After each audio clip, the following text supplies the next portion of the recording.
de Deus ela é viva. Quando nós abrimos esse livro, quando você ouve um pastor, um irmão pregando a palavra, eu sempre digo aqui, você não pode ter em mente que é o homem que está falando, mas é Deus que está falando com você.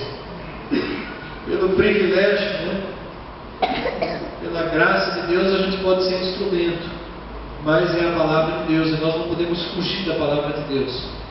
Ela é a única que transforma a nossa vida, que fala ao íntimo da nossa alma, que mostra, que aponta o caminho que nós devemos seguir. Então nós vamos estar orando antes de compartilhar a palavra. Eu quero que você ore pedindo a Deus para que Ele venha falar ao teu coração essa noite. Pela ação do Espírito Santo, que essa palavra que nós vamos trazer, ela fale intimamente no coração de cada um. Então peça isso ao Senhor. Na sua oração diga: Senhor, eu quero que o Senhor fale comigo. Amém? Então curve a sua cabeça, feche os seus olhos. Pai, nós te agradecemos por esse tempo que passamos te louvando com os cânticos. Queremos também te adorar agora, ouvindo a tua palavra, recebendo a tua mensagem. Por isso, ó Deus, fala ao nosso coração, abre o nosso entendimento pela ação do teu Espírito Santo. Abre o nosso entendimento para a tua palavra, que todas as barreiras caiam por terra, sejam elas físicas ou espirituais. Que o ladrão da semente seja repreendido no nome e no poder do nome de Jesus Cristo. Para que essa semente venha cair no coração preparado, que ela dê frutos em nossa vida, que ela nos transforme, que ela abra os nossos olhos para a nossa necessidade do Senhor. Em nome do teu Filho Jesus Cristo. Amém. Glória a Deus. Eu convido os irmãos a abrirem a palavra do Senhor na carta de Paulo aos Efésios, capítulo 5. Efésios, capítulo 5, de 1 a 21, do versículo 1 ao versículo 21. Amém, igreja? Amém. Sede, pois, imitadores de Deus como filhos amados, e andai em amor, como também Cristo nos amou, e se entregou a si mesmo por nós, como oferta e sacrifício a Deus em aroma suave. Mas a impudicícia e toda sorte de impurezas ou cobiça nem sequer se nomeiem entre vós, como convém a santos. Nem conversação torpe, nem palavras vãs ou chocarrices, coisas essas inconvenientes. Antes, pelo contrário, ações de graças.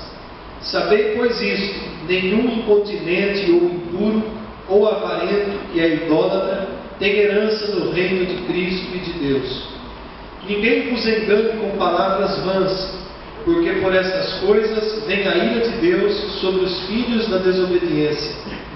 Portanto, não sejais participantes com eles, pois outrora éreis trevas, porém agora sois luz no Senhor. Andai como filhos da luz, porque o fruto da luz consiste em toda bondade, justiça e verdade, provando sempre o que é agradável ao Senhor. E não sejais cúmplices das obras infrutíferas das trevas, antes, porém, reprovai-as, porque o que eles fazem em oculto, o só referir é vergonha. Mas todas as coisas, quando reprovadas pela luz, se tornam manifestas, porque tudo que se manifesta é luz. Pelo que diz: desperta, ó tu que dormes, levanta-te de entre os mortos e Cristo te iluminará. Portanto, vede prudentemente como andais, não como néscios, e sim como sábios, remindo o tempo, porque os dias são maus. Por esta razão, não vos torneis insensatos, mas procurai compreender qual a vontade do Senhor. E não vos embriagueis com o vinho, no qual há dissolução, mas enchei-vos do Espírito, falando entre vós com salmos, entoando e louvando de coração ao Senhor, com hinos e cânticos espirituais, e dando sempre graças por tudo a nosso Deus e Pai, em nome de nosso Senhor Jesus Cristo, sujeitando-nos uns aos outros no temor de Cristo. Amém? Esse é um trecho da carta de Paulo à igreja que existiu na cidade de Éfeso. Os irmãos já ouviram falar de bigamia? O que é bigamia? Casamento de um homem com duas mulheres, ou dois homens com uma mulher, seja lá como for a bagunça, ou poligamia. Mas nós vamos falar de bigamia espiritual. É uma sugestão, ou um termo sugestivo. Mas o que vem a ser, o que pode ser uma bigamia espiritual? Eu creio, amados, eu tenho acreditado que o maior desafio dos cristãos dos dias de hoje é aprender a separar aquilo que é de Deus, aquilo que é santo, daquilo que é imundo, daquilo que é profano. E é dentro desse parâmetro que nós vamos caminhar nessa noite. Viver de uma maneira autêntica, como eu disse no início desse culto, tanto aqui dentro quanto no mundo lá fora. A bigamia é uma coisa dupla, né? E existem cristãos que estão vivendo de uma maneira dupla, né? Tem um relacionamento com Deus, mas tem também um relacionamento não natural, não normal como o mundo, mas um relacionamento profano com as coisas do mundo. Em outras palavras, são pessoas que querem servir a Cristo, mas ao mesmo tempo elas querem desfrutar das coisas que o mesmo Cristo reprova, não aprova as coisas do mundo. E nós vivemos num tempo em que a característica dos cristãos, a transparência genuína, cada vez mais ela está sumindo, desaparecendo. Está ficando difícil identificar quem é verdadeiramente cristão nos dias de hoje. E esse assunto é tremendamente importante, porque no reino de Deus não vai entrar aquele que cambaleia de um lado e do outro, aquele que tem um pé na igreja, um pé no caminhar com Deus e um pé no mundo. Não vai entrar. O meio termo, o cristão meia boca. Por que está tão difícil nos dias de hoje evangelizar uma pessoa lá fora? O principal motivo é o mau testemunho daqueles que se identificam como cristãos. A pessoa se identifica como cristã, mas ela vive de uma maneira terrível lá fora. O mau testemunho dos que se dizem hoje evangélicos tem impedido que muitas pessoas entreguem a sua vida a Jesus Cristo. Aquela velha história, para se for crente que nem fulano, eu prefiro continuar como eu estou. E aí não vai, né? E não entra no reino de Deus, e aquele que está na porta também está impedindo os outros de entrar com o seu mau testemunho. Então nós temos vivido, infelizmente, esse tempo da história, um tempo corrupto, um tempo misto, né? E nós vamos falar um pouco sobre isso. E esse texto que nós lemos do apóstolo Paulo, ele dá bem a entender, né, que nós precisamos discernir o certo do errado, o santo do profano. Existe muita hipocrisia nos dias de hoje, um falatório bonito dentro das igrejas, mas um viver muito feio, né, muito negativo lá fora. Um discurso bonito aqui dentro, mas um testemunho terrível lá fora. É a dupla personalidade, ou a bigamia espiritual. É isso que a gente chama de bigamia espiritual. É uma espécie de casamento inaceitável para Deus. Causa náuseas em Deus. Causa nojo. Nós poderíamos pegar vários textos da Palavra de Deus, alguns do Antigo Testamento, outros do Novo, e ver como Deus se sentia enojado quando o seu povo servia a Deus, mas servia também a outros deuses, aos falsos deuses, aos ídolos. E ídolo não é somente uma imagem, uma estátua de um falso Deus. Ídolo é tudo aquilo que tem mais importância na nossa vida do que Deus. O trabalho pode se tornar um ídolo, o dinheiro pode se tornar um ídolo. E Deus, Ele se enoja disso. Ele não aceita culto, adoração de pessoas que vivem essa vida dupla, que não se firmam de um só caminho. E Paulo aqui tinha um problema sério dentro da própria igreja de Éfeso, porque se não houvesse um problema, não tinha necessidade dele exortar através dessa carta, dizendo para aqueles cristãos, né, que eles passassem a viver de uma maneira diferente, mais íntegra, mais firme. Nós vemos lá no livro de Jonas, né, Deus dizendo para Jonas que lá na cidade de Nínive existia uma população de pessoas que não sabiam discernir entre a mão direita e a mão esquerda. Eram pessoas que não sabiam que caminho tomar. Uma outra palavra que a gente poderia dizer também lá em Juízes 21, 25. Cada um fazia o que achava mais reto. Finalzinho dos Juízes, o povo vivia a sua própria maneira. Apesar de Deus ter estabelecido as diretrizes, a vontade dele ter sido revelada, o povo vivia a sua própria maneira, ao seu bel prazer. Cada um fazia o que dava na cabeça, mas todo mundo se identificava como filho de Deus. Entende, amados? Nos dias de hoje também, todo mundo se identifica como filho de Deus, todo mundo se identifica como cristão, todo mundo quer ir para o céu. Mas quem verdadeiramente tem feito a vontade de Deus? Quem verdadeiramente tem feito a vontade de Deus? Então Paulo ele escreve para essa igreja, alertando, né, exortando, dizendo como deveria ser a maneira certa, correta de viver. Então é isso que nós vemos nesse trecho da carta de Paulo aos Efésios. Amém? Você está com sono? Expulsa, né? Faz que nem o pastor que a gente foi lá, expulsa o espírito de sono, né? O sono rouba a palavra, né? Deus está querendo falar com você. Eu estou vendo alguns irmãos pescando, né? Então repreende isso, irmão, né?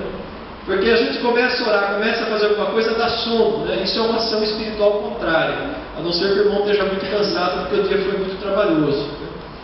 Mas normalmente quando a gente começa a se envolver com as coisas de Deus, o inimigo ele faz tudo para atrapalhar, para roubar a semente da palavra.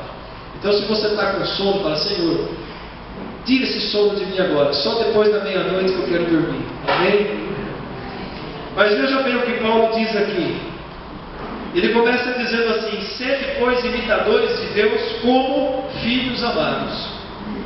E Paulo ele se identificava a tal ponto que pelo menos em 6 vezes ele diz assim: sede, pois, imitadores de Deus como eu sou de Cristo. Então olha o testemunho do apóstolo Paulo. Ele dizia, por exemplo, em 1 Coríntios 11:1: sede, pois, meus imitadores como também sou de Cristo. 1 Coríntios 4:16: admoesto-vos, portanto, a que sejais meus imitadores. Filipenses 3:17: irmãos, sede imitadores meus e observai os que andam segundo o modelo que tendes em nós. Eu separei esses 3, mas tem pelo menos 6 versículos de Paulo dizendo: olha, pode olhar para mim e me seguir, porque eu sou um seguidor verdadeiro de Cristo. Quantos de nós poderíamos dizer isso? Quantos de nós poderíamos dizer assim: olha, pode me seguir porque eu sou um seguidor de Cristo, pode ser o meu imitador porque eu sou um imitador de Cristo? E a palavra imitador aqui no sentido original, amados, não é um imitador como um ator de teatro, não, um ator de cinema. Ele imita, ele faz um personagem. A palavra aqui é: tenham o mesmo caráter que eu tenho. É muito mais profunda do que o termo português nosso, imitar, né? Tem um monte de gente que imita o Silvio Santos, né? De vez em quando aparece um lá, né? Existem imitadores, né? A pessoa imita uma outra pessoa, mas ela continua sendo ela mesma, né? Aqui é diferente. Não é você continuar sendo você mesmo, é você se transformar no caráter de Jesus Cristo.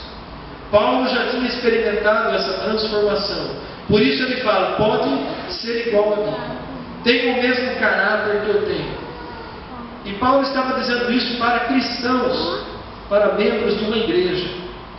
Então veja, amados, que é importante a transformação de vida.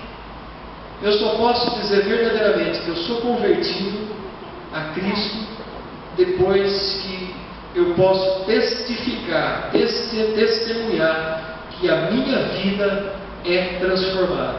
Que eu não sou mais o mesmo Albino de antes do ano de 99, porque foi em 99 que eu tive um encontro verdadeiro com Cristo, apesar de eu ter nascido num lar cristão e vivido 33 anos dentro de uma igreja cristã, de uma doutrina cristã.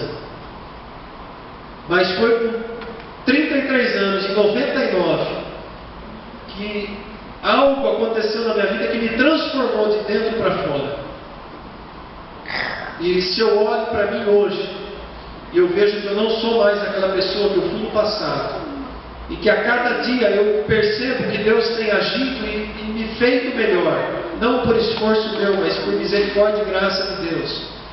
Nós vamos sendo transformados à medida que nós nos expomos à palavra de Deus e à obediência de Jesus Cristo. Quantos, vamos dirigir aqui aos irmãos do Ministério Sopro Divino, quantos que vocês conhecem que já passaram pela casa de recuperação, que saíram de lá dando testemunho e pregando, mas que depois de um tempo ou voltaram, ou vocês ficaram sabendo que morreu nas drogas lá fora, que caiu de novo na velha vida? Eu acompanho e tenho encaminhado vários, desde antes mesmo de assumir o ministério pastoral. Eu sei de vários casos. Alguns morreram, mesmo depois de ter passado 2, 3 vezes por uma casa de recuperação. Sabe por quê? Porque ficaram lá dentro um tempo e não se submeteram para que houvesse transformação dentro do caráter, dentro da vida, dentro do coração. Agora, isso não é só para vocês que estão nessa luta, nessa batalha, buscando essa transformação. Porque a libertação de uma dependência química é muito complicado, porque não envolve só a vontade. Já há uma dependência no organismo. E se não houver uma entrega espiritual genuína, verdadeira, um fortalecimento em espírito para vencer e sufocar aquilo que a carne pede, não há um caminho perseverante. Acaba voltando atrás. Agora, isso é para todos nós. Talvez aqui a grande maioria não tenha se envolvido com drogas, né? Mas teve outro tipo de envolvimento no passado. Era um adorador de imagens, era um escravo do dinheiro, um servidor de Mamon, do Deus da riqueza, apegado a tudo que é material. Era uma pessoa viciada em outros vícios. Tem pessoas que é viciada em televisão, em novela, em futebol. Tem vários tipos de ídolos. Mas se não tiver uma entrega genuína, que opera de dentro para fora, que faz uma transformação de alma, de caráter, não há uma perseverança na caminhada. Vai andar 1, 2, 3 anos, vai cair de novo. Por isso que Paulo estava exortando aquela igreja.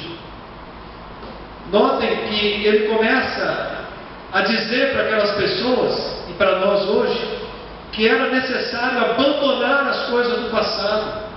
E ele começa a citar coisas grosseiras, como por exemplo a impureza sexual. impudicícia, dependendo da tradução bíblica que você tem, era toda espécie de pecado relacionado à área sexual. Prostituição, homossexualismo, toda espécie de sexo fora do padrão que Deus tinha estabelecido. Cobiça, desejar o que não é teu, que não te pertence. Conversação torpe, sabe o que é? Aquela conversa suja. É aquela conversa que não produz nada que presta. Aquela conversa de bar, de boteco. Palavras vãs, aqui você pode incluir desde palavrão, até piadas de mau gosto. Chocarrices é piada, é uma palavra antiga para piadas. Gozações. Então note que Paulo ele é radical, ele começa cortando a coisa. Não, olha, daqui para cá não serve mais. Aquela coisa que você vivia no passado tem que ser desligada, tem que morrer na sua vida. Senão você não vai conseguir perseverar, você não vai ser verdadeiramente um nascido de novo. E Paulo ele vai indo, ele vai caminhando nisso. Nenhum incontinente, nenhum impuro, nenhum avarento. O avarento é aquele que é apegado ao dinheiro. O dinheiro é tudo para ele. Ele não tira um real do bolso para dar uma oferta. Ele é apegado àquilo que ele tem, ele acha que é dele. Ele não acredita que foi Deus que deu. Ele acha que ele conquistou com esforço próprio, não oferta, não ajuda, não faço nada. É meu. É quanto mais eu tenho, mais eu quero. Esse é o avarento. Existiam avarentos dentro da igreja de Éfeso. Idólatra. Existiam idólatras. Aliás, aqui o avarento, ele também é idólatra, porque ele passa a adorar o Deus dinheiro. Ninguém vos engane com palavras vãs, porque sobre estas coisas vem a ira de Deus sobre os filhos da desobediência. Então, amados, o caminhar com Deus é coisa séria. Não é um passo que eu dou hoje para frente, depois eu dou 2 para trás, e aí o dia que eu quiser eu volto a andar para frente de novo. O caminhar com Deus é um caminhar perseverante. Se vocês querem ter sucesso, vitória na vida, é abandonar por completo. É romper, é quebrar o vaso, no sentido, uma metáfora aqui, mas é abandonar aquilo que vocês já foram. E isso é uma decisão pessoal, é algo próprio. Eu tomo essa decisão, de hoje em diante eu vou ser um homem diferente, eu vou ser uma mulher diferente. Quantos que eram envolvidos com prostituições, que viveram uma vida devassa, se tornaram santos? Porque um dia tomaram uma decisão, uma posição. Vai custar? Vai. A carne vai limitar? Vai. Mas a carne ela tem que ser mortificada. O desejo impuro, a sujeira, a vontade de pecar, ela tem que ser mortificada. E isso é por uma entrega a Cristo. É pela fé. É perseverança. Paulo ele estava dizendo: no passado, vocês andavam em trevas, porém agora vocês são filhos da luz. Então andais como filhos da luz. Não pode mais andar como andava no passado. Não pode. Eu conheço, meus irmãos, alguns de vocês talvez conheçam, mas teve um amado nosso que só numa casa de recuperação ele passou 5 meses. Eu sobrevivi 3. Continua na vida. Até quando, amados? Conversei com ele a semana passada. Até quando você vai ficar fazendo isso? Você não sabe quanto tempo de vida você tem. Então é uma tomada de decisão. É ser homem, né, e assumir, não, de hoje para frente minha vida é outra. Ou disse ser homem, mas ser mulher também, né? Dependendo da situação de vida de cada um. Entende, amados? Paulo estava preocupado com isso. Ele diz: porque o fruto da luz, ele consiste em toda bondade, justiça e verdade. No versículo 11 ele diz: não sejais cúmplices com as obras infrutíferas das trevas, porém reprovai-as. O que é ser cúmplice? É tomar parte. É tomar parte. É o cristão que ora, ele vem para o culto e depois ele vai para a balada, e bebe, enche a cara e leva aquela vida. Esse camarada, ele está tomando parte. Aí tem um amigo que não é cristão, que vive convidando para ir nos inferninhos da vida, e de repente acaba aceitando o convite, está sendo cúmplice, está tomando parte. É o colega de trabalho que chama para um bar, tomando parte. Nós fomos chamados para fazer diferença. O que é que Paulo diz?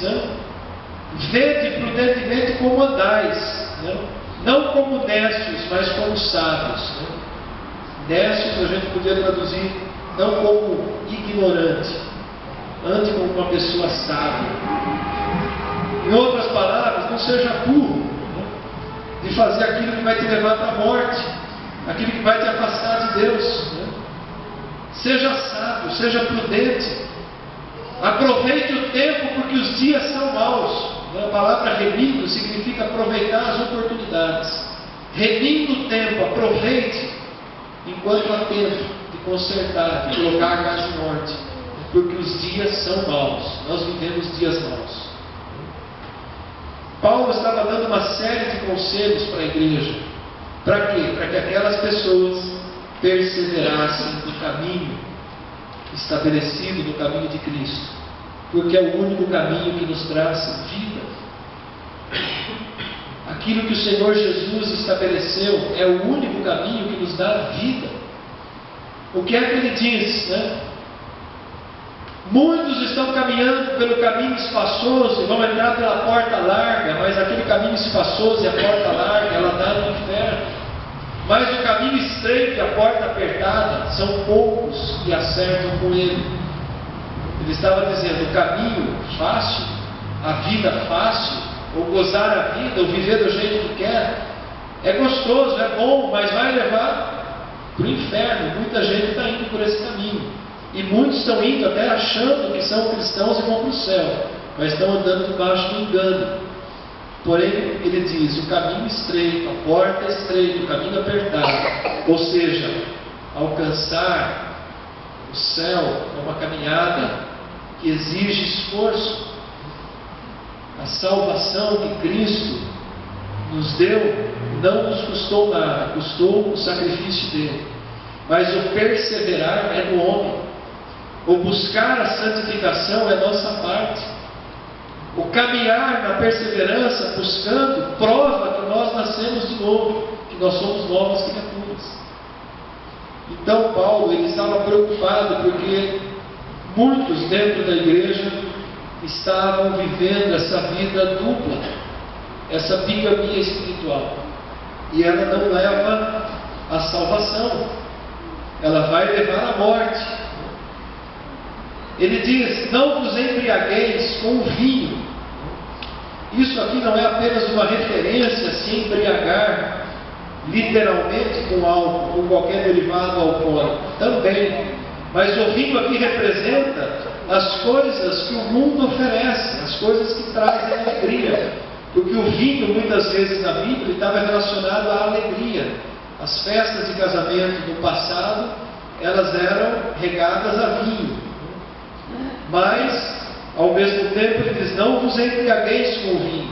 Ou seja, aquilo que o mundo oferece, que dá alegria, que satisfaz a nossa carne, a grande maioria das coisas são reprovadas por Deus. São coisas que Deus não aprova. São coisas que são pecado, que Deus não aceita. E há muitos cristãos que acreditam que podem viver dessa maneira, se embriagando com o vinho do mundo e ao mesmo tempo buscando a presença de Deus. É complicado. É complicado. Se você fosse casado, ou aqueles que são casados, e de repente a mulher dissesse assim para você, ó marido, eu enjoei de você, eu vou dar um tempo, vou ver se eu conheço um homem melhor, se eu não conhecer depois eu volto. É prostituição espiritual. Quando nós fazemos isso com Deus, Jeremias, o profeta, diz, o povo de Israel se prostituía, porque eles ficavam um tempo servindo a Deus, de repente abandonava, servia Baal, servia outros deuses de outras nações, os falsos deuses, e de repente eles achavam que estava tudo bem. O profeta Elias, quando veio com aquela exortação, ele diz para o povo de Israel: até quando vocês vão ficar cocheando, andando, né, que nem um coxo de um lado para o outro, entre dois senhores? Se Baal é Deus, vai servir a Baal. Se o Senhor é Deus, então sirva o Senhor. Entende, amados? A nossa luta, como que é? É uma posição. É uma atitude firme de caminhar na presença de Deus. Paulo, ele chama aqueles que vivem dessa maneira de pessoas que estão mortas espiritualmente. O versículo 14 ele diz: desperta, ó tu que dormes, e levanta de entre os mortos. Ele estava considerando como morto essas pessoas que vivem dessa maneira. Por quê? Porque o destino delas era a morte.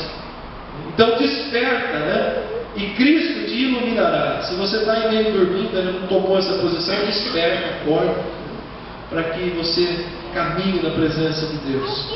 Ao mesmo tempo que ele diz para não se embriagar com o vinho, no qual há dissolução, ele diz: enchei-vos do Espírito.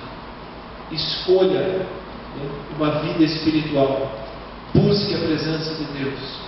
Busque ser cheio do Espírito Santo. Como que eu me torno cheio do Espírito Santo? Quanto mais eu busco a presença de Deus, quanto mais fome e sede da presença de Deus, quanto mais eu busco conhecer a vontade de Deus. E a vontade de Deus, ela está expressa na Bíblia. Eu preciso conhecer a palavra, a Bíblia, senão eu não conheço a vontade de Deus. Esse era o conselho que Paulo estava dando para a igreja. Nós precisamos ser transformados. Romanos 12, versículo 2, é o mesmo Paulo escrevendo, só que agora para outra igreja, para a igreja que estava em Roma.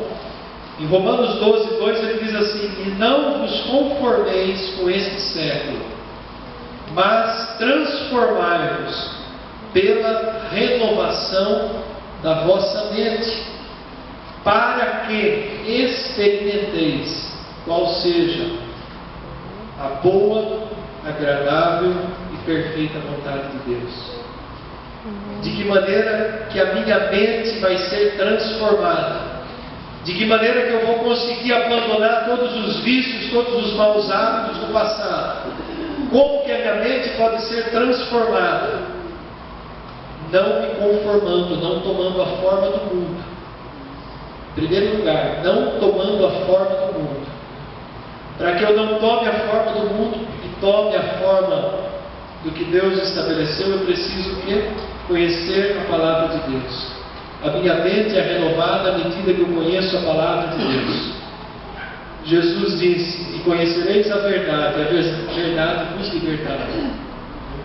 Eu sou o caminho, a verdade e a vida, Jesus dizendo. Então, conheceis a mim, Jesus estava dizendo, e você vai ser liberto. Conheça a minha palavra e você vai ser renovado. Algo novo, renovado. Então aquilo que era velho, que era do passado, é lançado fora. E não busca mais aquilo que você lançou fora. Alguém por acaso joga, amarra o saco de lixo e põe na lixeira. Aí passa umas 4, 5 horas e fala: nossa, eu vou lá pegar o saco de lixo e vou trazer para dentro de casa de novo. Aí vai lá na lixeira, pega o saco de lixo, aí desamarra ele, né?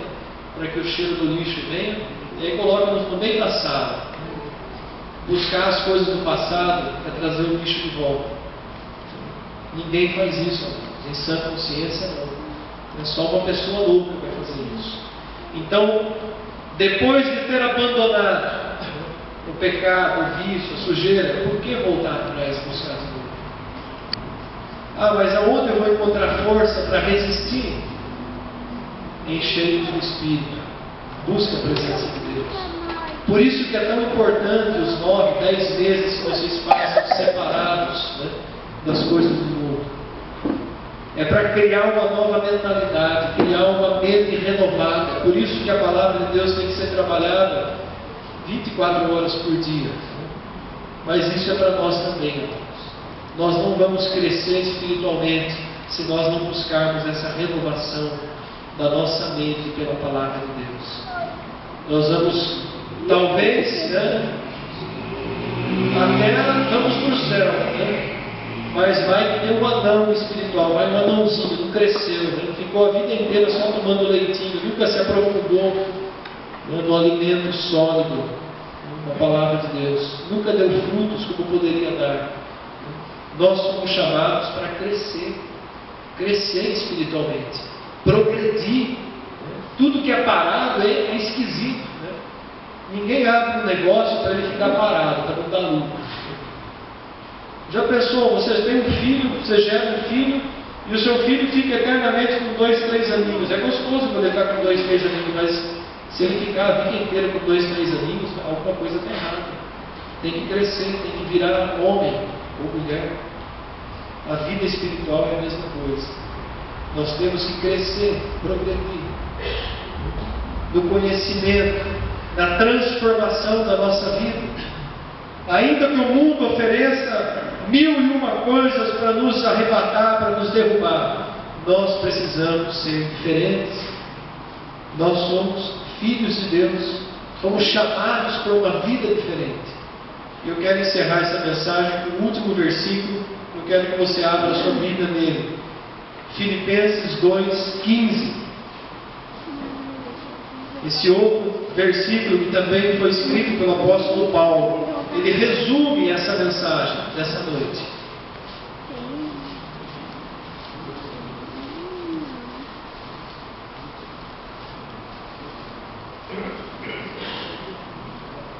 Até quando nós vamos ficar dormindo, né? O Senhor está dizendo, né? Desperta do sono. Filipenses 2:15.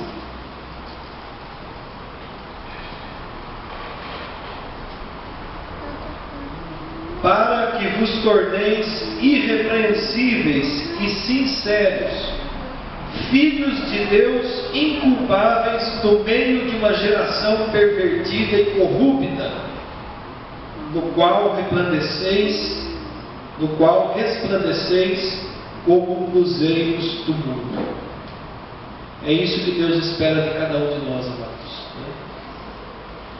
Que nós nos tornemos irrepreensíveis e sinceros, filhos de Deus inculpáveis, aonde? No meio dessa geração pervertida e corrupta. Hoje nós conhecemos mais gente que abandonou o caminho do Senhor e foi para o caminho do mundo porque recebeu um convite, do que pessoas que foram trazidas. O que é que vai acontecer? Você vai deixar que alguém te convença a ir para o mundo, ou você vai lá fora convencer pela palavra de Deus aquela pessoa a deixar o erro dela e ela caminhar no caminho do Senhor, o teu caminho, o caminho que você está seguindo?